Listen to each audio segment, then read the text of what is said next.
Nothing like taking a good bath to clean yourself unless you are John Haigh, where you give out an acid bath to get rid of the evidence.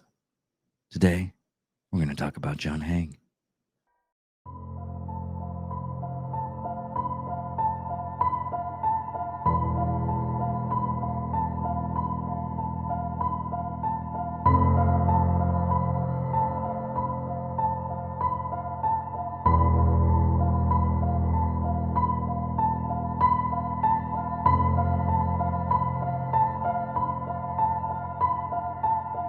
Ladies and gentlemen of all ages, boys and girls, thank you for tuning in to yet another episode of Angry Meat Production.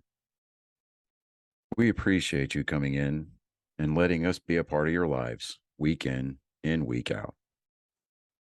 We hope to do our best to present you with something that your eardrums delight in. Whether you're looking at us on YouTube or Rumble, or listening to us on Spotify, Google, or Anchor, or any of the other podcast services that we are currently on or trying to get on. We thank you. And if you don't mind, at the end of every episode, stop by, leave us a comment, leave us a like. If it asks for 5 stars, we'll take 5 stars, even if you don't like us. 5 stars are what it's all about. With that being said, we hope you enjoy our attempt to make our advocation our vocation. Ladies and gentlemen, let the games begin. Welcome, Angry Faithful. Today, yes, we're going to talk about John Haigh. He was also known as the acid bath murderer. I was about to say killer. And if you haven't been watching the other shows, should be noticing that I've kind of been messing up on the program. So it's nothing against me. It's just I don't know where my mind's been with the advent of weather changing here in Texas, and my sinus is just messing up really bad. But we're gonna go ahead and get into this. Let's start this out. John Haigh was born in Stamford, Lincolnshire, and was raised in the village of the Outwoods, West Riding of Yorkshire. His parents were engineer John Robert Haigh and wife Emily Haigh, both members of the Plymouth Brethren, a conservative Protestant sect.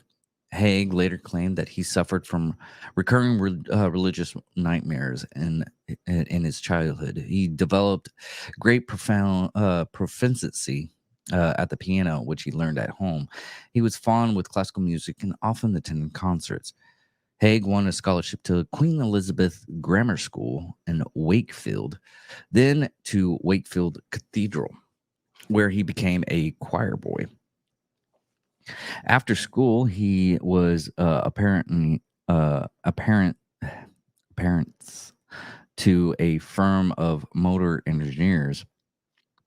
After a year, he left that job and took a job in insurance and advertising. At age 21, he was dismissed after being suspected of stealing from the cash box. After being fired, he moved on to forging car documents. I wonder how that worked. Well, back then it'd probably be really, really easy. What's really funny about that is nowadays they have it to where most of the stuff is online, and they just steal your mortgage and everything and rack up like massive amounts of debt on your mortgage and everything. It's really weird. Just a bit of advice: don't go digital. Anyways, on July 6, 1934, Haigh married 23-year-old Beatrice Betty Hammer. The marriage soon disingenuated. Hold on. Stephen Hawking, can you help me out about this? Disintegrated. Disintegrated. Apologies. Thank you, Stephen Hawking. The same year Haigh was jailed for fraud, Betty gave birth while he was in prison, and she placed the baby girl up for adoption and left Haigh. Haigh conservative family obscured him from then onwards. Basically, they didn't want anything to do with Haigh. Haigh moved to London in 1936 and became a chauffeur to William McSwan, with the owner of amusement arcades. He was maintaining McSwan amusement machines. Thereafter, he pretended to be a solicitor when William Costa Adamson was offices in Clarence Lane, London. Guild. He sold the fluent stock shares and promptly from the estate of his deceased clients. I guess that's where the profit from this motive. Basically, fraudulent stock shares. He scammed. His scam was uncovered by someone who noticed he misspelled Guildford as Guildford. Uh, he misspelled Guild Ford as Guil Ford. So that's how they got him figured out on that one on his letterhead. Haigh received a 4-year sentence for fraud for that, and Haigh was released just after the start of the Second World War. He continued his fraudulently fraud. God, Stephen Hawking. They Fraudster. uh, he continued as a fraudster and was sentenced several further terms of imprisonment. Regarding that he had left victims alive to accuse him, he had became intrigued by French murderer Georges Alexander Satz, who was disposing his bottles in sulfuric acid. Haigh experimented with field mice and found it took only about 30 minutes for the body to dissolve. The starting of the murders. Haigh was freed from prison in 1943 and became an accountant with an engineering firm. Soon after, by chance, he bumped into a former employee, William McSwan, in a Kinston's pub. McSwan introduced Haigh to his parents, Donald and Amy. McSwan worked for them by collecting rent on their London properties. Haigh became envious of their lifestyle. On September 6, 1944, McSwan disappeared. Haigh later admitted that he lured McSwan into a basement on Gloucester Road, hit him over the head with a lead pipe, and then putting his body in a 40 imperial gallon drum. It's 40 US gallons. 48 US gallons. Drum with the concentrated of sulfuric acid. 2 days later, finding that McSwan's bottle was mostly dissolved, he emptied the drum into a manhole. Sorry, my allergies still. He told McSwan's parents that their son had gone into hiding in Scotland to avoid called up for military service. Haigh then began living in McSwan's house and collecting rent for McSwan's parents. They become curious as to why their son had not returned.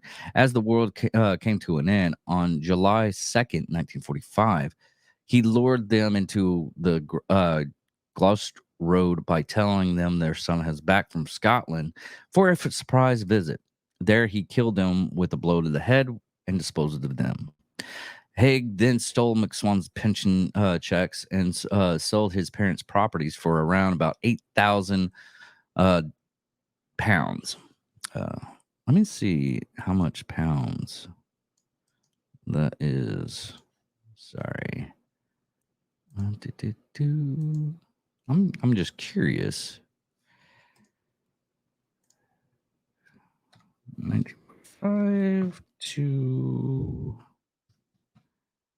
2023, which was probably around about $135,000.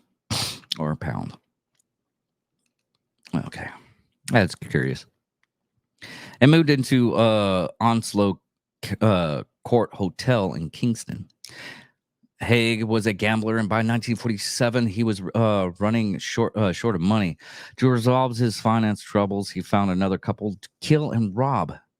Allerbald Henderson and his wife Rose, after frightening interest in a house that he was what they were selling, he was invested into Henderson's flat by Rose to play the piano for the housewarming party. While at the flat, Hugh hate God Haigh. It is Haigh. Hey. Yeah. Haigh stole Archibald Henderson's revolver, planning to use it for the next crime, renting a small workshop in this second Leopold Road, crawling Wells in Crowley, Rossex.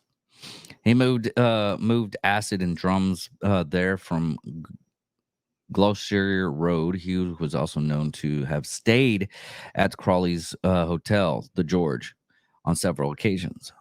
On February 12th, 1948, he drove Ackerbone Henderson to his workshop on the pretext of showing him an invention.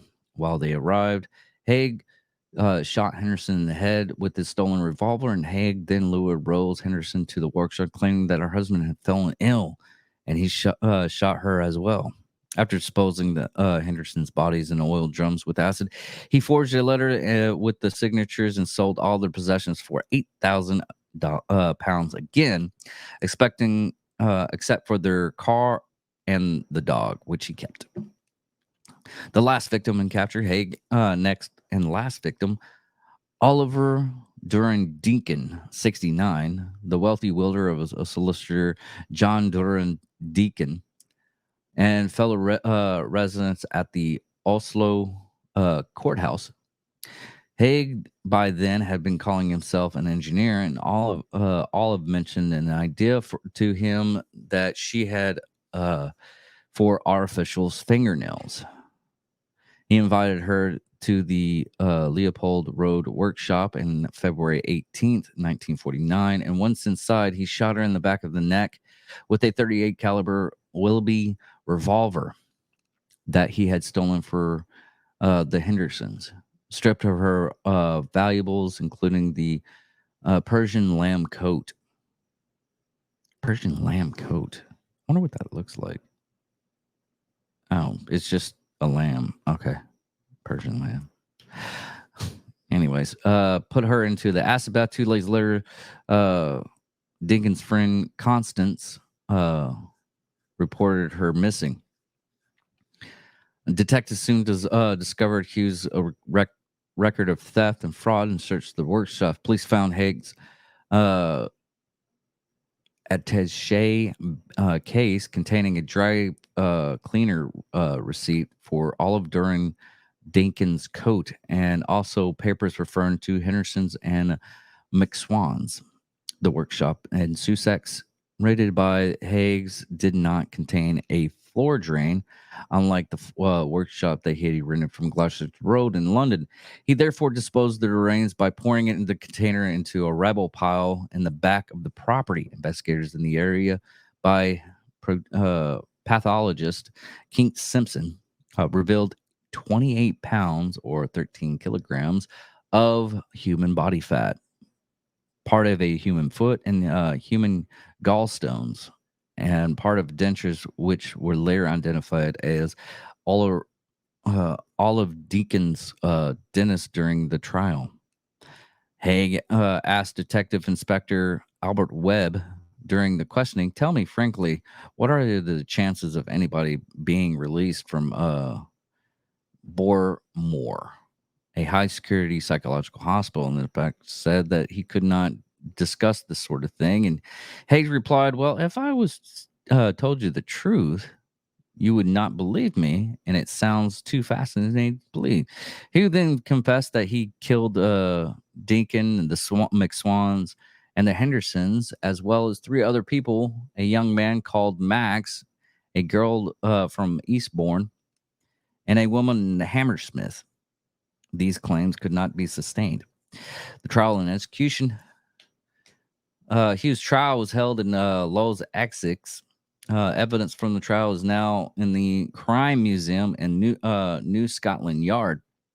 Haigh pleading insanity, claiming that he had drank the blood of his victims. He had said that he had dreams dominated by blood as a young boy.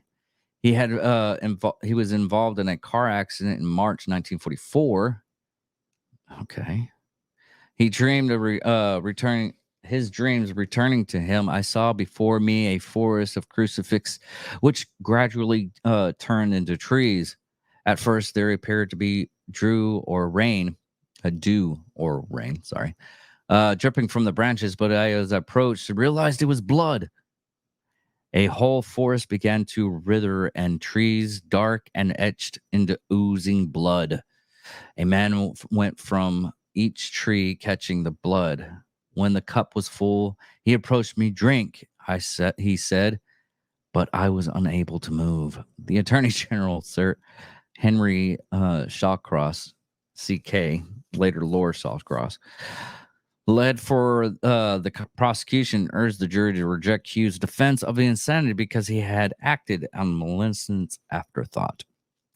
Sir David Maxwell Frey Casey defended, calling many witnesses to test Hughes. Man, I keep on messing up his name. Haig's mental state, including Henry Yellows, who claimed Haigh had a paranoid constitution, adding the absolutely callous, cheerful, bold, and mostly friendly indifference of accusing to the crimes which he has freely admitted having committed is unique in my experience. Haigh apparently had believed mistakenly that if the bodies of the victims could not be found, a murder conviction would not be possible. It took only minutes for the jury to find him guilty. God, usually in the United States it takes like hours, but minutes, damn. On August 10th, 1949, Haigh was hanged by execution at Albert Point, which I really, really wanted to get into him. He was the one that killed most of the. He's like a Albert Point was basically the go-to guy in England or UK for executions. He was like a celebrity uh, executioner for that time frame. He actually executed most of the Nazi war criminals during for the World War II war crimes. So he's kind of like he really is a kind of they have a movie and everything about him. But anyways, back into the case. The case was one post of 1945 cases which gained considerable coverage in the newspaper, even though Hugo's Greeks was not Haig's guilt was not questioned. The editor of the day, Mirror, and Silverson Bloom was sentenced 3 months prison terms for contempt of court, describing Haigh as a murderer while the trial was still underway. Oh, damn. Okay. Wow. Someone was actually arrested and sentenced for 3 months in prison because, uh, man, nowadays they don't do that. I mean, they pretty much is like, oh, this is the guy that killed everybody, and they just go ahead and prosecute. And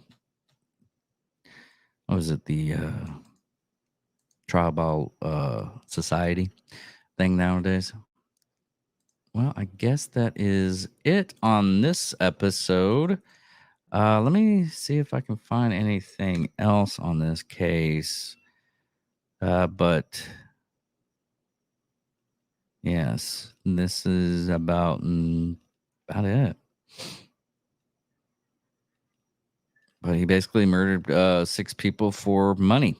So, that is it for today. I guess I'll talk to y'all later. This is a short one again. I'm gonna do a long one next week. But until then, thank you all for listening. Thank you all for watching. Goodbye.